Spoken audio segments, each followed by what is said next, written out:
Hello everyone, welcome back to my channel free medical education. I am doctor Harjas. आज से हमारा start हो रहा है इंड्यूस अबॉर्शन। जो आपको थंबनेल शो हो रहे हैं, एक मतलब जो पिक्चर शो हो रही है फोटो, वो है मतलब हमने जो पहले से स्टार्ट किया था अबॉर्शन का टॉपिक था, उसमें हमने सारी जो स्पॉन्टेनियस अबॉर्शन की टाइप्स है उसके बारे में डिस्कस किया था। अबॉर्शन की डेफिनेशन डिस्कस की थी और उसकी टाइप्स या फिर कॉजेस डिस्कस किए थे।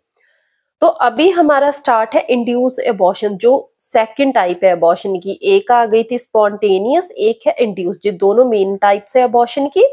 जो सब टाइप्स है स्पॉन्टेनियस की, उसको हमने पहली वीडियोस में सारा डिस्कस किया है अच्छे से। आज से स्टार्ट है इंड्यूस्ड अबॉर्शन। इंड्यूस्ड, पहले तो इंड्यूस्ड मतलब खुद से किया, इसके नाम से कंफर्म है, खुद से इंड्यूस किया। Induced abortion uses drugs or instruments to stop the normal course of pregnancy। जो spontaneous abortion था वो था नेचुरली हो रहा है। जो इंड्यूस्ड है जे खुद से मदर का किया जाता है अबॉर्शन। जो इंड्यूस्ड अबॉर्शन है इसमें ड्रग्स यूज की जाती है, मतलब प्रेगनेंसी को स्टॉप करने के लिए, या फिर इंस्ट्रूमेंट्स है वो यूज किए जाते हैं प्रेगनेंसी को स्टॉप करने के लिए।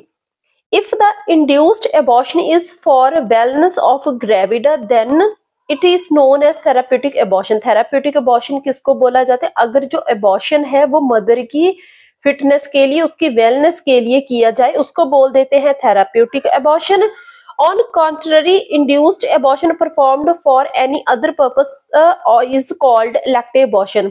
मदर की वेलनेस तो है पर उसके अलावा कोई और भी रीजन है, एनी अदर पर्पस, उसके लिए अबॉर्शन किया जाए, उसको बोल देते हैं elective abortion. The procedure of induced abortion is performed under the medical supervision for a licensed physician. जो इंड्यूस्ड अबॉर्शन है ये जो सारा प्रोसीजर है जे कौन करता है? जो medical supervision of licensed physician, जो जिसके पास प्रॉपर लाइसेंस हो, मतलब वो गायनाकोलॉजिस्ट हो, वो पूरा मेडिकली मतलब लाइसेंस, उसको अथॉरिटी हो कि वो इंड्यूस्ड अबॉर्शन कर सकता है। फिर आगे MTP act, medical termination of pregnancy to avoid the misuse of induced abortion. Most countries enacted the law in which only qualified gynaecologist in hospitals approved can do abortions। This is known as Medical Termination of Pregnancy Act, also known as MTP Act। तो कई countries ने कि जो induced abortion है खुद से किया जाता है उसका मिसयूज ना हो, तो उन्होंने कुछ लॉ बनाए कि जो इंड्यूस्ड अबॉर्शन है जो स्पेशल गायनाकोलॉजिस्ट ही कर सकते हैं, जो अप्रूव होते हैं। तो इस एक्ट को बोल देते हैं medical termination of pregnancy act, मतलब एमटीपी एक्ट बोलते हैं, जिसमें जो मतलब क्वालिफाइड गायनाकोलॉजिस्ट है वो ही इंड्यूस्ड अबॉर्शन को परफॉर्म कर सकते हैं। ताजो ऐसा एक्ट क्यों बनाया? ताजो जो इंड्यूस्ड अबॉर्शन है उसका मिसयूज ना हो। The MTP Act was enacted by Indian Parliament in 1971 and come into force from April 1972। तो जो 1971 में तो मतलब ये इसको प्लान किया गया और 1972 में मतलब ये जो एक्ट है ये रनिंग में आया। तो उसके बाद 1975 में इस एक्ट को दोबारा से उसमें कोई चेंजेस किए गए, उसको दोबारा से रिवाइज किया गया। तो एमटीपी एक्ट इंडिया में मतलब 1971 अप्रैल 1972 में ये प्रॉपर रनिंग में आ गया और इसको रिवाइज किया गया, दोबारा से इसमें कोई चेंजेस लाए गए, तो वो था 1975 में। Next, the conditions under MTP act are follows. मतलब जो कंडीशंस है इंड्यूस अबॉर्शन हम किस मदर का कर सकते हैं, उसके लिए भी कुछ कंडीशंस हैं वो सेट की गई जो एमटीपी एक्ट है। इसको हम वन बाय वन डिस्कस करेंगे कि कौन कौन सी कंडीशन है जिसमें हम इंड्यूस अबॉर्शन है वो लीगली कर सकते हैं। फर्स्ट है conditions under which uh pregnancy can be terminated. First है medical, where continuation of pregnancy may danger the mother's life और cause injury to her physical और मेंटल हेल्थ। मतलब कि जो प्रेगनेंसी है वो मदर की लाइफ के लिए एक खतरा है, उसको फिजिकली प्रॉब्लम होगी या फिर मेंटल हेल्थ प्रॉब्लम होगी, मतलब मेन है मदर की लाइफ को खतरा है, तो उस केस में इंड्यूस अबॉर्शन किया जाता है। फिर आ गया unique, when there is risk of child being born with serious handicaps due to physical or mental abnormalities।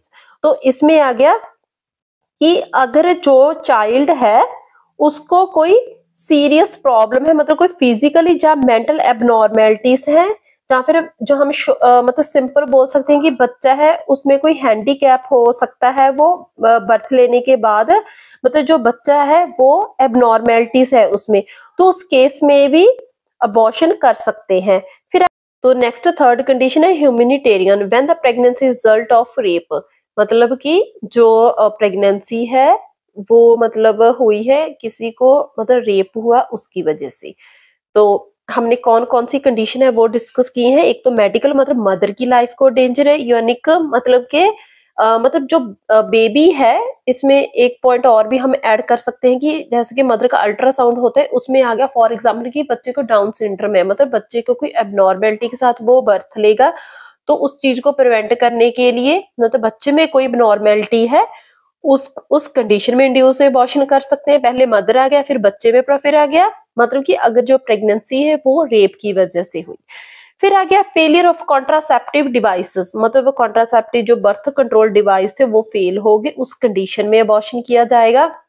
पर इसमें ये कंडीशन होती है कि 20 से 22 वीक से पहले वाली प्रेगनेंसी होनी चाहिए, फिर ही इंड्यूस अबॉर्शन होता है। तो नेक्स्ट आ गया who can perform an abortion. फिर आ गया क्वेश्चन बनता है कौन कर सकता है abortion. The medical practitioner is qualified to do MTP if she or he has one or more of the following qualification. तो उनकी भी क्वालिफिकेशंस होनी चाहिए। फर्स्ट है 6 month house job in obstetric and gynaecology, मतलब हाउस जॉब का मतलब आ गया कि उसने 6 मंथ तक किसी अंडर मतलब गायनाकोलॉजिस्ट के अंडर सुपरविजन में काम किया हो। जैसे कि हम क्लिनिकल में जाते हैं, हमारा जो क्लिनिकल पोस्टिंग होती है तो वहां पे हम किसी इंचार्ज के, जहाँ फिर हमारे साथ कोई टीचर होता है, हम उनकी सुपरविजन में होते हैं। तो ऐसे उसने किसी गायनाकोलॉजिस्ट के अंडर काम किया हो। Next point is 3 years of practice in OBG for those doctors registered before 1971 MTP Act was passed, and 1 year of practice in OBG for those doctors registered on or after the initiation of Act। तो जो 1971 MTP act से start होने से पहले उनका 3 year experience होना चाहिए, मतलब ओबीजी में ऑब्स्ट्रक्टिव एंड गायनाकोलॉजिस्ट प्रैक्टिस जहाँ पे होती है। और जो 1971 एमटीपी एक्ट के बाद वाले डॉक्टर हैं बने मतलब तो उनका होना चाहिए 1 ईयर की, मतलब उनका एक्सपीरियंस होना चाहिए ओबीजी में। ठीक है, जो 1971 से पहले डॉक्टर बने उनका 3 ईयर का एक्सपीरियंस होना चाहिए ओबीजी में, और जो 1971 के बाद बने डॉक्टर उनका 1 ईयर का। फिर आ गया थर्ड पॉइंट, सी पॉइंट है prerequisites for termination of pregnancy, मतलब कि हम सिंपल बोल सकते कुछ शर्तें होती हैं टर्मिनेट करने से पहले प्रेगनेंसी को, वो क्या क्या होनी चाहिए। When a pregnant woman approaches our doctor requesting abortion, counselling, clinical examination and a few investigations are required before taking a decision regarding termination of pregnancy. जब कोई फीमेल डॉक्टर के पास जाती है टर्मिनेट करवाने के लिए प्रेगनेंसी, तो कुछ पॉइंट्स है जिसको हमने ध्यान में रखना है। फर्स्ट है काउंसलिंग, क्लिनिकल एग्जामिनेशन एंड कई और इन्वेस्टिगेशन है वो भी करवाई जाती हैं। फर्स्ट है counselling. A woman seeking abortion may not understand the risk associated with abortion. The doctor tells the post-abortal complication to women. तो कई ऐसी फीमेल्स होती हैं मदर्स जिनको अबॉर्शन के रिस्क नहीं पता होते, मतलब अबॉर्शन होने के बाद कॉम्प्लिकेशन के बारे में नॉलेज नहीं होती, तो उनको अच्छे से काउंसलिंग करनी, उनको अच्छे से बताना। बाई चांस मतलब वो अबॉर्शन करवा के घर पे गई तो उनको क्या क्या कॉम्प्लिकेशन आ सकती हैं। तो अगर उनको कोई कॉम्प्लिकेशन ज्यादा सीरियस लगी तो उन्होंने इमीडिएटली डॉक्टर को कंसल्ट करना है। तो ऐसे उनको सारे रिस्क के बारे में बताना। फिर आ गया clinical examination. Uh general physical examination must be done to looking for a pallor and oedema. सबसे पहले क्या चेक करना है, पेलर मतलब जो मदर की स्किन है वो येलो तो नहीं, मतलब उसको अनीमिया भी हो सकता है। तो अगर ऐसी कंडीशन है तो जो अबॉर्शन है वो रिस्की हो सकता है। सबसे पहले जो प्रॉब्लम्स है अगर कोई फाइंड आउट हुई है उनको सॉल्व करना। फिर आगे एडिमा मतलब कि जो मतलब अकमुलेशन ऑफ फ्लूइड को बोल देते हैं, बॉडी में एबनॉर्मल अकमुलेशन ऑफ फ्लूइड। तो ऐसी कोई एडिमा की कंडीशन तो नहीं, मदर डायबिटिक या फिर हाइपरटेंशन, तो उनका बीपी हाई तो नहीं रहता। फिर आ गया वही सेम बात, बीपी और पल्स रेट को चेक करना।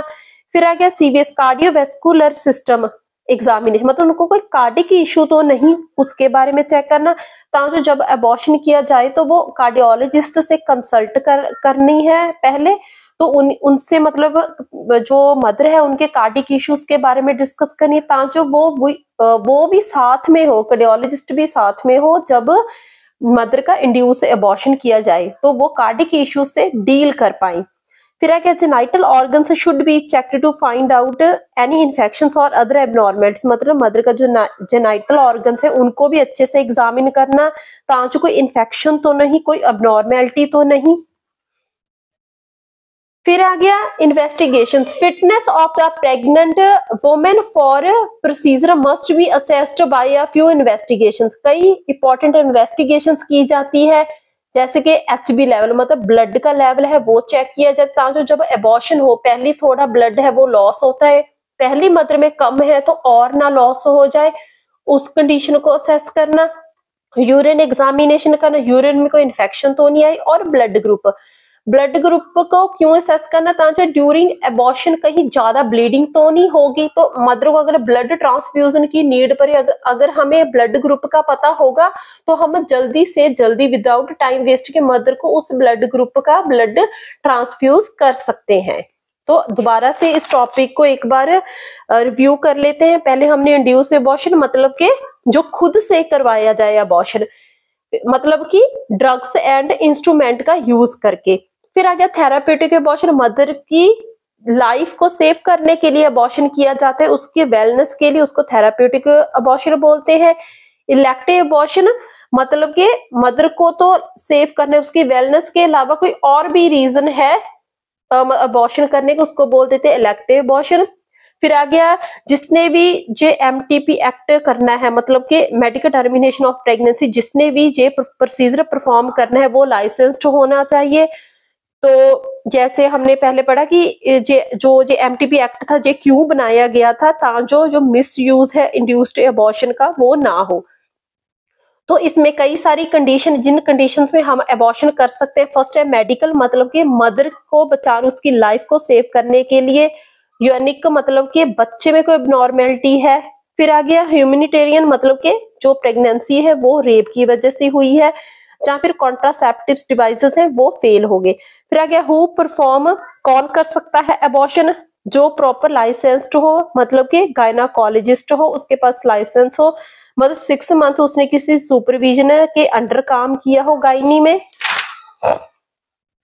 उसके अलावा आ गया मतलब उसके जो 1971 एमटीपी एक्ट से पहले डॉक्टर बने हैं उनका 3 ईयर का एक्सपीरियंस होना चाहिए, और जो 1971 एमटीपी एक्ट के बाद डॉक्टर बने हैं उनका 1 ईयर का। फिर आगे इसमें प्री रिक्विजिट्स कौन सी होती है, शर्तें कौन सी होनी चाहिए। एक तो पेशेंट को काउंसलिंग करना, सारा प्रोसीजर एक्सप्लेन करना, उसके रिस्क फैक्टर्स एक्सप्लेन करने, एंड क्लिनिकल एग्जामिनेशन, पेशेंट के सारे वाइटल साइंस चेक करने, और उससे भी ज्यादा जो मेन पॉइंट होता है कि पेशेंट का जो एचबी लेवल है वो पता होना चाहिए, एंड पेशेंट का जो ब्लड ग्रुप है इसके बारे में हमें पता होना चाहिए। तो आई होप आपको मेरा जो टॉपिक अच्छे से समझ आया। अगर आपको अच्छा लगा मेरे चैनल को लाइक करना, शेयर करना एंड सब्सक्राइब करना। Thank you.